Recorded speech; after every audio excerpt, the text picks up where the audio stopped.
Engaging and Empowering Learners Through Technology. Infographics by Christy Burton.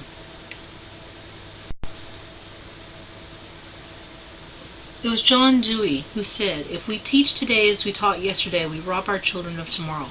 Teaching is very different today than it was many years ago when I was in school. Besides the shift from a teacher-centered classroom to a student-centered class, we're dealing with a powerful and constantly changing influence and use of technology on our students' daily lives. Education has the task of bringing in that technology to help our students become successful in our digital world. What is an infographic? Pause the video and take a minute or two to think about a possible definition. Unpause when you are ready to continue.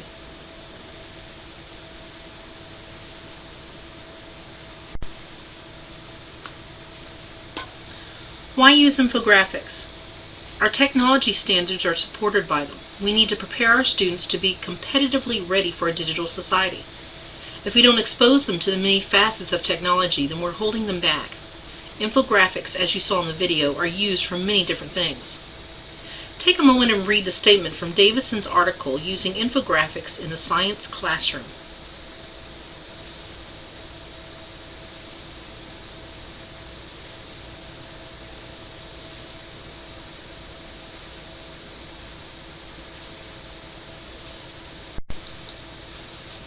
Have you used infographics?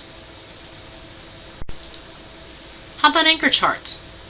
As a teacher, I have used many anchor charts in my classrooms to help my students be more successful. One such anchor chart was of the 3 different types of tectonic boundaries. It showed their movements and the effects of those movements on the land. Looking at it now, it was just basically an infographic. But why infographics? I decided to create this professional development on infographics after playing around on Pinterest. I was amazed at the number of infographics there were. As an educator, I quickly turned those thoughts to my classroom. I've used a few infographics with my students, but not to the extent I felt I could have.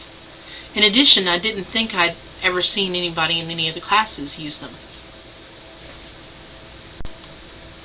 Infographics are where your creative students are going to thrive. Have them work in groups to gather information for the graphic and then create an infographic using the templates and clip art. The infographics created can be added to PowerPoint to share with the class or printed out. Before we move into our focus for this lesson, I want you to consider this. Our students come across information from media constantly. Not all of this information is true and or gives all the information that is needed. Take a moment to read this quote from the International Federation of Library Associations.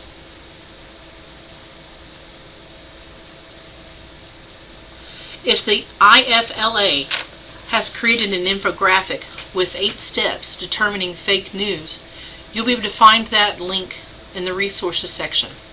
As digital citizens, students need to be able to determine between fake news and reliable news. This takes practice. Let's look at this infographic on green tea. Pause the video and think about the infographic. Restart the video when you are ready to continue.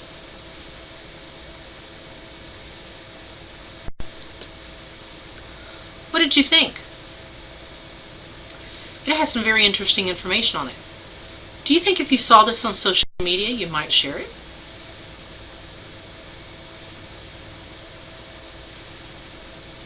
It looks good, right? I wonder how accurate it is. Right off, I can tell you it doesn't say anything about heart patients. Heart patients are not supposed to drink green tea because it can interact in unknown ways with heart medications. It doesn't say anything about that though, does it?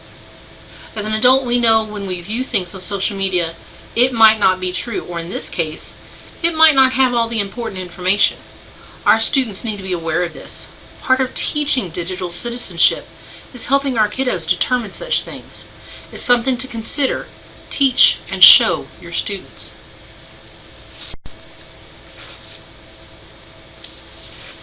Infographics are a big hit on our technological world. You see them everywhere. How can infographics be used in the classroom? Have you looked at Pinterest? Like I said earlier, just think about how many infographics there are. Using a few things that I found on Pinterest, I'm going to show them to you and show you some ideas you might use in the classroom. How about an infographic that is a timeline? Social studies does timelines. Wouldn't this be awesome? How about maybe results displayed from a survey your students did? Or perhaps a science infographic on wolves of Yellowstone, or the solar system's ocean worlds.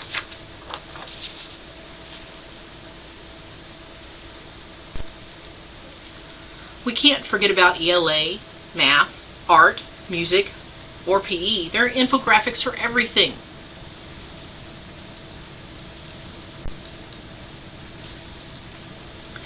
As you see, creating infographics can be a great way of having students share information.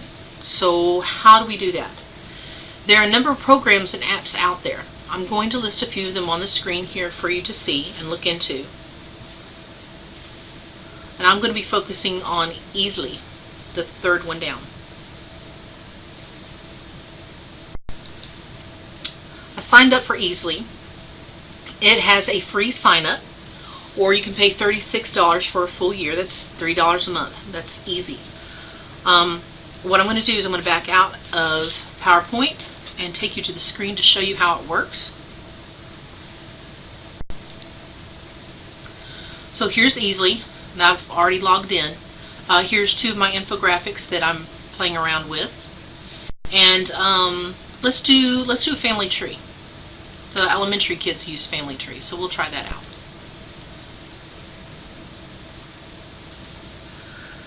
So I'm using this graphic for my family tree, and you can see it's not set up exactly like a family tree would be. So let me show you a few tips. Just like if you go into Word or you go into PowerPoint, you can move things around and add graphics and add this and that, text and everything. You can do the same thing here. So what I want to do first is I'm going to change this layout, okay? And I love the tree. So I'm going to keep this tree, and I'm going to get rid of the rest of this, okay? To get rid of the rest of this, you click on it, and you see it's got the blue line around this. If you hit backspace, it takes it off. I'm going to take the text with it too. Now the quick way to do this is to select all of this, just like this. You hold your left button down and select all this. You see how it selected all of this area? Backspace. Now I have just these little graphics here to take off, okay?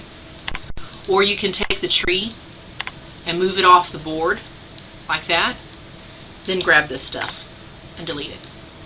I can shift this over here, select all, grab it, delete it. Then I'm going to place the tree right back where I want it. And I'm going to go up to the top.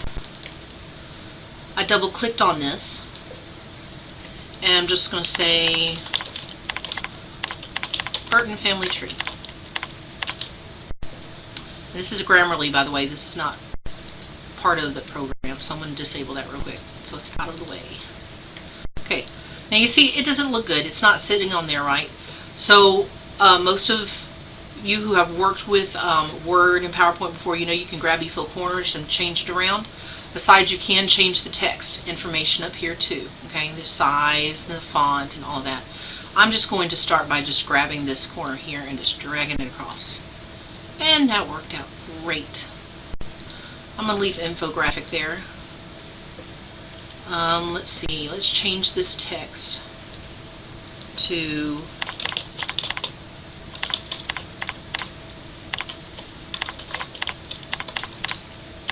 something simple, just to show you how to work this. You know what, I don't like it there. I want it centered. I'm just going to take it, click it, hold it down, and drag it over. And you can shorten that too if you want to. You don't have to, but you can. Okay, and change it around. So let's add some objects.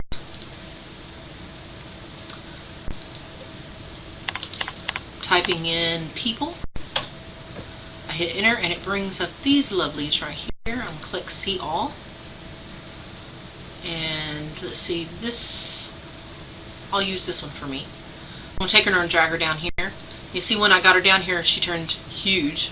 That's not going to work, so you just make it the size you want it. I'm going to make her a little bit like that, so she's easy to see. Okay? Then we'll pretend this is my daughter. That's all we'll do. This will be the easiest way to do this. So my husband, we'll pick cowboy looking guy here. Oh. So there he is. Oops, I did too many. Hold on. Click it. And backspace. Alright. So we'll grab this. This is my daughter's dad. And then one for me. Oh, the blue hair. I like the blue hair. Oh, she's a little different. It's okay. This is just to show you how to do this. Okay, and then we can build on down the tree. Over here, I can double click on this and change it to say Burton family. Over here, double click it.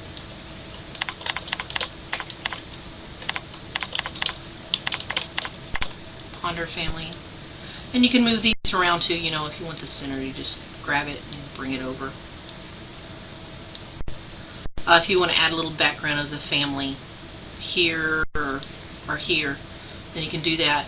So just real quick, just to show you how easy it is and get in to work with it. And then you can save it. Make sure you save it. I'm going to name it Burton. We'll save it. Okay. So the best way to do this is just get in and start playing with it. Like I said, I have it on the free service. They've got all kinds of templates, backgrounds, you can draw on there, shapes, add text, add charts. That's where the survey information will be helpful. You can upload it. When you go, if I go back to my home screen, you'll see there it is right there. So I can go back and work on it again. And here's, like I said, here's my other ones. So, and they've got, oh man, they've got so many. It says 512 premium templates await. So just a lot to work with, and it's really exciting. I just can't wait to get in and work on it some more. But anyway, you'll have a chance to play with it in just a moment. So let's continue.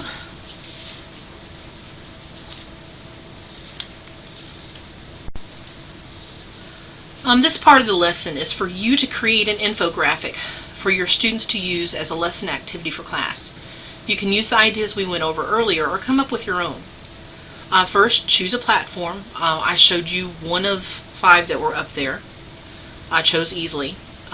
Create a template for a specific lesson, like I did the family timeline. The template should indicate what information will be looked for when you get ready to create your rubric and how you're going to grade it.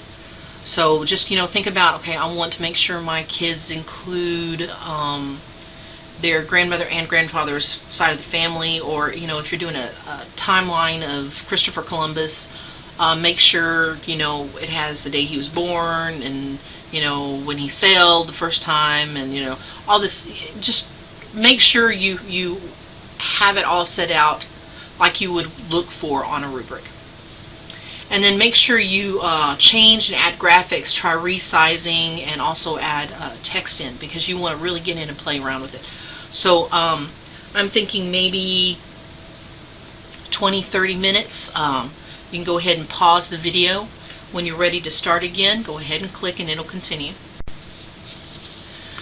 So this is a list of resources that were used for the presentation, including the 8 steps fake news infographic, if you want to use that to help your kiddos.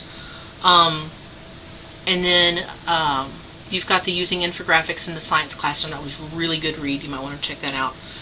Anyway, thank you so much for attending my infographics session, and feel free to contact me with questions and comments, or even share what you did in class. Thank you so much.